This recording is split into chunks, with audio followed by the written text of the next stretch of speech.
Hello friend, welcome to video. आज के इस वीडियो में आप सभी को गुणनखंड विधि और भाग विधि से एचसीएफ निकालना सिखाया जाएगा। एचसीएफ को हिंदी में महत्तम समापवर्तक बोलते हैं, जिसे शॉर्टकट में मासा बोला जाता है, और इंग्लिश में इसी को एचसीएफ बोलते हैं शॉर्टकट में। इसका पूरा हाईएस्ट कॉमन फैक्टर क्या है, इसका पूरा नाम है। बात समझ में आ गई? अब आपको अच्छे से समझ में आ गया एचसीएफ का मतलब क्या होता है, हाईएस्ट कॉमन फैक्टर। मासा का मतलब होता है महत्तम समापवर्तक, यानी वह बड़ी से बड़ी संख्या जो क्या करती है, अपने दी हुई अन्य संख्याओं को काट दे। बात समझ में आई?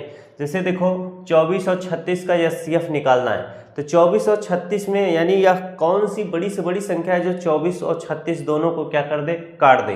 तो इसके लिए हम दो तरीके से पता कर सकते हैं। एक हमारा है गुणनखंड विधि, दूसरा है हमारा भाग विधि। तो सबसे पहले हम लोग गुणनखंड विधि से एचसीएफ निकालना सीखते हैं। अब यहाँ पर सिर्फ दो संख्या दी है 24 और 36 का, हमें एचसीएफ निकालना है गुणनखंड विधि से। तो कैसे निकालेंगे? 24 है तो इस तरह से हम 24 लिखेंगे। अब यहाँ पर 36 है तो हम इस तरह से 36 लिखेंगे। अब 24 का हम लोग क्या करेंगे, गुणनखंड निकालेंगे इस तरह से। 24 को छोटी संख्या से काटना, 2 एक के 2, 2 दूना 4, 2 से काटो 2 छंग 12, 2 से काटो 2 तिहाई 6, 3 से कटेगा 3 एक के 3। 2 कितनी बार है, 3 बार, तो 2 इंटू 2 इंटू 2 इंटू कितना हो जाएगा, 3 हो जाएगा। ये रफ के लिए होता है, बाकी इसको आप मिटा दीजिए। बात समझ में आ गई? इसी तरह से हम 36 का क्या करेंगे, गुणनखंड निकालेंगे। 36 का जब गुणनखंड निकालोगे तो 2 से काटोगे 2 एक के 2, और यहाँ पर 2 अट्ठे 16 हो जाएगा। 2 से काटोगे 2 9 18, फिर 3 से काटोगे 3 त्रिका 9, फिर 3 से काटोगे 3 एक के 3।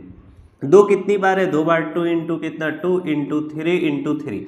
अब एक चीज़ मैं आपको समझाता हूँ, ये जो चीज़ लिखा जाता है, गुणनखंड निकाला जाता है, अगर आप अपने मन से ये गुणनखंड निकाल ले रहे हो तो इसको करने की कोई आवश्यकता नहीं होगी। बात समझ में आ गई? जैसे मैं बोलूं कि 12 का गुणनखंड निकालिए, तो आप इस तरह से जैसे 12 लिखकर ये सब ना करने की बजाय अगर आप अपने मन से सोच सकते हो 2 इंटू 2 इंटू कितना होगा, 3 होगा, 2 दूना 4, 4 तिहाई कितना होगा, 12 होगा, तो बड़ी अच्छी बात होगी। इससे क्या होगा, आपका समय का बचत होगा। ये सब करने की आवश्यकता नहीं है, ये सब एक रफ के लिए कराया जाता है। अब हम क्या करेंगे, अगर आप बड़ी बड़ी संख्या है तब आप इनका प्रयोग करना, तब गलती नहीं होगा। बात समझ में आया? अब यहाँ पर हम क्या करेंगे, जब ये सब हम निकाल लिए हैं तो इन दोनों में कॉमन खोजेंगे, यानी कॉमन का मतलब जो दोनों में हो। ऐसी कौन सी संख्या है जो दोनों में पाई जाती है, पाई है। यहाँ पर 2 है, यहाँ पर भी है, तो इन दोनों में क्या है, 2 कॉमन है। इसमें भी 2 है, इसमें भी 2 है, तो ये कॉमन है। इस तरह से हम घेरा बना लेंगे। इसमें 2 है, इसमें 2 नहीं है, इसमें 3 है, इसमें 3 है। तो हम चाहे तो इस 3 को इस तरह से घेरा बना लें, या तो हम क्या करें, इस 3 को इस 3 से घेरा बना लें। ये आपके ऊपर निर्भर करता है, आप कहाँ से किसको पकड़ना चाहते हो। अब यहाँ पर 2 है, इसमें 3 है, इसमें 3 है, इसमें 3 अब नहीं है। अब कोई भी चीज़ एक कॉमन नहीं मिल रहा है एक दूसरे में, हम क्या करेंगे, जो चीज़ कॉमन मिला है उसको लिखेंगे। यहाँ से क्या है, 2 है तो 2 लिख लो, यहाँ से 1 2 और बाहर आएगा, यहाँ से क्या आ जाएगा, 3। अब इनका गुणा कर लो, 2 दूनी 4, 4 तिहाई कितना हो जाएगा, 12 होगा। यानी 12 आपका क्या हो जाएगा, एचसीएफ हो जाएगा। अगर आपसे पूछे 24 36 का एचसीएफ कितना होगा, तो लिखना 24 36 का एचसीएफ 12 होगा। क्या होगा, 12 होगा। ये आपका क्या हो जाएगा, उत्तर हो जाएगा। तो जब भी दो संख्याओं का पूछे सेम इसी तरीके से करना। अब 3 संख्या का, 4 संख्या का सेम इसी तरीके से रहेगा। अब उसको बताता हूं, तब आप अच्छे से समझ में आ जाएगा। चलिए इसे रफ कर देते हैं। अगला प्रश्न देखिए, 3 संख्याओं का एचसीएफ है। अगर आप 3 संख्याओं का सीख लोगे तो 4 संख्या 5 संख्या चाहे पूछे तो आप आराम से लगा लोगे। वैसे अधिकतर 2 और 3 ही संख्याओं का एचसीएफ निकालना पूछा जाता है। जैसे यहाँ पर देखो 12 18 24 का एचसीएफ आपको कैसे निकालना है, यहाँ पर गुणनखंड विधि लिख देते हैं भाई साहब, गुणनखंड विधि से। क्या, गुणनखंड विधि से। अब हम 12 है तो 12 इस तरह से लिखेंगे, फिर 18 लिखेंगे, फिर इस तरह से 24 लिखेंगे। अब जैसे 12 छोटी संख्या है, इसका गुणनखंड हम दिमाग से कर लेंगे या मन ही मन कर लेंगे। तो हम क्या करेंगे, इसका गुणनखंड अपने से करेंगे, 2 इंटू 2 इंटू 3, यानी 2 दूना 4, 4 तिहाई 12। 18 भी क्या है, छोटी संख्या है, तो हम अपने मन से करने का प्रयास करेंगे। जिन बालक को करने में थोड़ा अभी समस्या आ रहा है, यानी शुरुआत है, तो वो इस तरह से 12 का क्या करेंगे, गुणनखंड निकालेंगे। यहाँ पे 18 लिखकर इस तरह से गुणनखंड निकालेंगे। अब यहाँ पर जैसे 2 इंटू कितना हो जाएगा, यहाँ पर 2 इंटू 3 इंटू कितना होगा, 3 होगा, 2 तिहाई 6, 6 कितना हो जाएगा, 18 हो जाएगा। उसी तरह से न निकालने आ रहा था, हम इस तरह से करेंगे 2 9 18, फिर 3 त्रिक 9, फिर 3 1 3। अभी अगर आप शुरुआती अवस्था में हैं तो इसको करिएगा, धीरे धीरे आपकी प्रैक्टिस हो जाएगी तो आप भी मन में कर सकते हो, वरना इसका हमेशा प्रयोग करना, गलती आपसे नहीं होगा। अब यहाँ पर देखो 24 है तो हम इस तरह से 24 लिख देंगे। अब इसका करेंगे 2 1 2, 2 दूना 4, 2 6 12, 2 3 कितना 6, 3 1 3। अब यहाँ पर 1 आ चुका है तो हम लिखेंगे 2 इंटू कितना 2 इंटू 2 इंटू 3। अब इसको हमेशा गुणा करके देखना कि ये चीज़ आ रहा है कि नहीं। तो 2 दूना 4, 4 दूना 8, 8 3 कितना होगा 24 हो गया। बात समझ में आ गई। अब उसी तरह से इसको भी करके देख लो, 2 3 6, 6 3 18, 18 आ गया। 2 दूना 4, 4 3 कितना 12 आ गया। इससे क्या होगा, आपका गलती सवाल नहीं होगा, यानी सवाल गलत नहीं होगा। अब इसमें इन तीनों में क्या है, कॉमन कौन है, यानी जो ऐसी संख्या जो तीनों में है वही कॉमन हो जाएगी, तो हम उसको घेरा बनाएंगे। ये क्या है, कॉमन है, तीनों में है। अब यहाँ पर 2 है, यहाँ पर 2 है ही नहीं, इसमें 2 है, तो हम 2 को घेरा नहीं बनाएंगे। क्यों? क्योंकि संख्या उसी को घेरा बनाया जाएगा जो तीनों में पाया जाए, यानी तीनों में जब पाया जाएगा तो उसी को हम बोलेंगे वह संख्या कॉमन है। अब यहाँ पर देखो 3 है, इसमें भी 3 है, इसमें भी 3 है। अब चाहे तो तुम इस तरीके से घेरा बना सकते हो, इस तरीके से। अब आपका मन इस तरीके से ना करे तो इसमें 3 है, इसमें 3 है, इसमें 3 है, 1 3 सभी का इस तरह से लेके घेरा बना सकते हो। बात समझ में आ गई। तो इस तरीके से कॉमन लिया जाता है, यानी ऐसी संख्या जो तीनों में पाई जाए। अब यहाँ पर हम लिख लेंगे, और कोई चीज़ कॉमन अब आपको नहीं दिख रहा है ना। अब यहाँ पर 2 कॉमन मिला है तो 2 लिखेंगे, फिर यहाँ पर कॉमन 3 मिला है तो 3 लिखेंगे। 2 3 कितना होगा 6, यानी 6 आपका क्या हो जाएगा, एचसीएफ होगा। किसका? 12 18 और 24 का एचसीएफ क्या होगा, 6 होगा। तो इसी तरह से अगर आपको 4 संख्या दे उसका एचसीएफ निकालना हो तो उन चारों में जो कॉमन होगा वही क्या हो जाएगा, एचसीएफ हो जाएगा। सेम इसी तरीके से हम गुणनखंड विधि से एचसीएफ निकालते हैं। आशा करता हूँ गुणनखंड विधि से आपको एचसीएफ निकालना आ गया होगा। अब चलिए हम लोग बढ़ते हैं भाग विधि से एचसीएफ कैसे निकाला जाता है। तो हम भाग विधि से अब एचसीएफ निकालना सीखते हैं। यहाँ पे बोला है 4812 का एचसीएफ यानी मासा निकालिए भाग विधि से। तो यहाँ पर जब 2 संख्या दी रहे तो देखना दोनों संख्याओं में सबसे बड़ी संख्या कौन है, 48 है, तो 48 इस तरह से लिख लेना। अब इसमें छोटी संख्या जो 12 है उसी से हम क्या करेंगे, भाग देंगे। तो 12 से भाग दोगे तो 12 चौक कितना होता है, 48 होता है। एक ही बार में भाग देने पे कट गया, शून्य आ गया।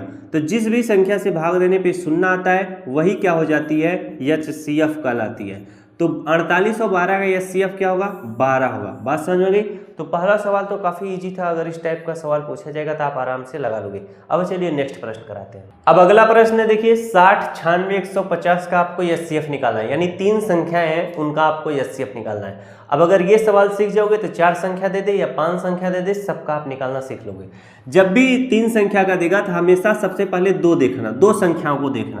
तो यहाँ पर 60 और क्या है, 90 है। 60 और 90 है तो 60 और 90 में बड़ी संख्या क्या है, 96, तो 96 के लिख लो। अब इसमें किससे भाग देना, छोटी संख्या यानी 60 से। 60 से 96 भाग दोगे 1 बार जाएगा, 60 एक के कितना हो जाएगा, 60 हो जाएगा। घटाओगे कितना, 6 आएगा, और 9 में से 6 घटाओगे कितना, 3 आ जाएगा। अब 96 में से आपने 60 घटाया, 36 आ गया। अब आगे कोई संख्या है ही नहीं कि जिसको मैं उतार सकूं, और नीचे 0 भी नहीं आया। तब आपको क्या करना है, इस तरह से भाग का चिन्ह बनाना है। जिस संख्या से आप भाग दिए थे उसको यहाँ पे लिखना है, यानी 60 को। अब 36 में 60 से जरा भाग दो, 36 36 36 दूना क्या हो जाएगा, 60 से ज़्यादा हो जाएगा। 1 बार जाएगा, 36 एक के कितना होगा, 36 होगा। जब आप घटाओगे 10 में से 6 गया कितना आएगा, 4 आ जाएगा। 5 में से 3 घटाओगे कितना आ जाएगा, 2 आ जाएगा। अब यहाँ पर फिर से 0 नहीं आया, आगे कोई संख्या भी नहीं उतारने, तो हम फिर से इस तरह से भाग का चिन्ह बनाएंगे। जिस संख्या से भाग दिए थे उसको अब यहाँ पर लिखेंगे 36 को। बात समझ में गई। अब 24 का भाग 36 में जाएगा, 2 बार लेके जाओगे ज़्यादा हो जाएगा। 24 एक के कितना हो जाएगा, 24 हो जाएगा। घटाओगे तो 6 में से 4 गया कितना आ जाएगा आपका, 4 2 6 होता है, यानी 2 आ जाएगा। 3 में से 2 गया कितना आएगा, 1 आएगा। फिर से 0 नहीं आया, तो यहाँ जब तक नीचे 0 ना आ जाए तब तक हम इसको इसी तरह से करते जाते हैं। बात समझ आई। अब यहाँ पर फिर से हम भाग का चिन्ह लगाएंगे। जिस संख्या से भाग दिए थे उसको यहाँ पर लिखेंगे। अब 12 से 24 में भाग दो, 2 संख्या ये भी है 2 संख्या ये भी है, तो डायरेक्ट भाग दे दो। 12 दूना कितना हो जाएगा, 24 हो जाएगा। 24 में से 24 घटाओगे कितना आएगा, 0 आएगा। अब नीचे क्या आ चुका है, 0 आ चुका है, यानी 0 आ चुका है। तो जिस संख्या से भाग दिए हो, अगर हमसे पूछा होता 60 और 96 का एचसीएफ क्या है, सिर्फ 60 और 96 का एचसीएफ पूछा होता तो 12 होता। 60 और 96 का एचसीएफ क्या होता, 12 होता। लेकिन प्रश्न में हमसे पूछा था 60 96 150, तो अभी तक हमने 60 और 96 को सॉल्व किया है। बचा 150, तो हम यहाँ पर 150 इस तरह से फिर से लिखेंगे। बात समझ में, कॉपी पे इसी तरह से लिखना है, पहले इसको लिखना है, फिर इतना सॉल्व करने के बाद फिर से एक पार्ट में लिखना है, यानी 150। अब 150 में किससे भाग देना है, जिस संख्या से भाग देने पे यहाँ पे 0 आया यानी 12 से, तो 12 लिख लो। तो 12 से भाग दो, तो ये दो संख्या है, पहले दो संख्या देखो, बात समझ में। यहाँ पर 12 से 15 में भाग दो, कितनी बार में जाएगा, एक बार में। 12 1 के कितना हो जाएगा, 12 हो जाएगा। अब यहाँ पर 15 में से 12 घटाओगे कितना आएगा, 3 आएगा। अब आगे क्या है, शून्य बच रहा है तो शून्य को उतार लो। 12 से 30 में भाग दो, 12 दूना कितना हो जाएगा, 24 हो जाएगा। अब यहाँ पर 30 में से 24 घटाओगे कितना आएगा, 6 आ जाएगा। अब आगे कोई भी संख्या नहीं है कि मैं उतार सकूं, नीचे 0 भी नहीं आया, तो हम फिर से इस तरह से भाग का चिन्ह बनाएंगे, जिस संख्या से भाग दिए थे उसको यहाँ पर लिखेंगे। 6 से 12 में भाग दो, 6 दूना कितना हो जाएगा, 12 हो जाएगा। 12 में से 12 घटाओ कितना आएगा, 0, नीचे 0 आ चुका है, तो हम जिस संख्या से भाग दिए हैं नीचे 0 आया है वही HCF होगा, यानी 60 96 150 का HCF कितना होगा, HCF 6 होगा। चाहे लिखना चाहो तो लिख सकते हो, 60 96 150 का HCF 6 है, क्या है, 6 है। इस तरीके से लिखा जाता है, इसी चीज़ को आप नीचे लिखना। बात समझ में। तो बड़े ही अच्छे तरीके से हम लोगों ने गुणनखंड विधि से HCF, भाग विधि से HCF निकालना सीख लिया।